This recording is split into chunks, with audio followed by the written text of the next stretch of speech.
Garden clean பண்ணி ஒரு 15 நாள் இருக்குமாங்க. அதுங்களாட்டி பார்த்தீங்கன்னா, கீழ பார்த்தீங்கன்னா, இந்த மழைக்கு சரியான புல்லு நெறையா வந்துட்டுது. அப்படியே இந்த இலைகள எல்லாம் இது சுருட்ட விழுந்த மாரி இருந்ததுங்க, அந்த இழுத்தலையில. சரி அதெல்லாம் எடுத்து விட்டுட்டேன். அப்புறம் அந்த சந்தன மரத்தில கிளை வந்து சின்ன சின்னதா கீழ இருந்தது.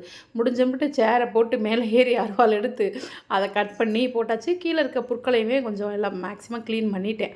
அது ஏன்னா கையிலே களை எடுக்கிறதுனால கொஞ்சம் கஷ்டமா இருக்குங்க. ஆனாலும் முடிஞ்ச எல்லாத்தையுமே க்ளீன் பண்ணியாச்சு. இப்படி புல்லு இதுவுமா இருக்கும் பொழுது, செடி எங்கன இருக்குன்னே சில நேரங்கள்ல தெரிய மாட்டேங்குது. அந்த அளவுக்கு ஆயிடுது. இந்த பாட்லயுமே சின்ன சின்ன புல்லு வருதுங்களா, அதையுமே எடுத்தேன்.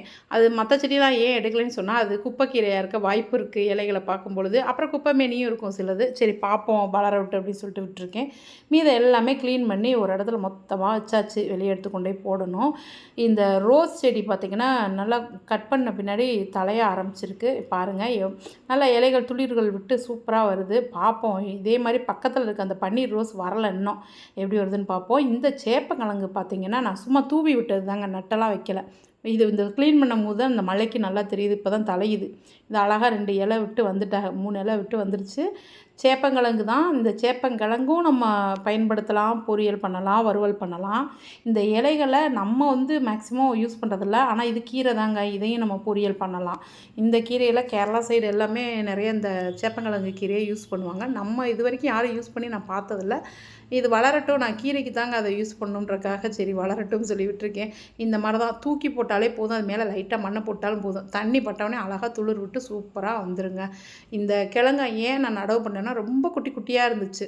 ஒண்ணு இதாயிடுச்சு பாருங்க. ஒண்ணு வந்திருக்கும், ஒண்ணு வராமயும் போயிருக்கு. ரொம்ப குட்டியா சந்தையில வாங்கும் பொழுது, அத யூஸ் பண்ண முடியாத அளவுக்கு இருந்தது. அதனால சரி அத அப்படியே போடுவோம் கார்டன்ல வந்தா வரட்டும் அப்படின்ற மாரி போட்டுட்டேங்க. வேற ஒரு ரீசனும் இல்ல. அதுதான் காரணம். சின்னதா இருந்தது தான். இந்த கொய்யாக்காய் பார்த்தீங்களா, அணில் என்ன பண்ணியிருக்கான்னு. கடுங்காய் பார்த்தா தெரியுதுங்களா உங்களுக்கு? டெய்லி இந்த மாரியேங்க.